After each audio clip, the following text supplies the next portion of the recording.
Margarita Salas ADN-a ikertu zuen.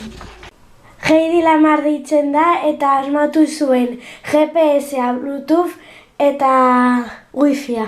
Valentina Tereskova espaziora joan zen lehen emakumea da.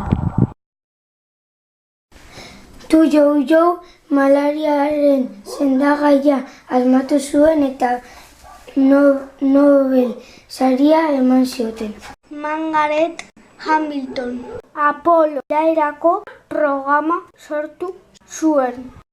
Alice Bell Lepra sendatzeko antibiotikoa sortu zuen. Jose Limbel famatua da zeberak pulsar baten seinalea ikusi zuen. Bere lanagatik Anthony Hewitt, bere tutorea, Nobel saria eman zioten 1974 urtean.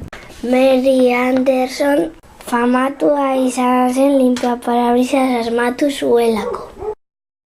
Stephanie Knowles Kevlar materiala sortu zuen txaleko antibalasetan erabiltzen dena.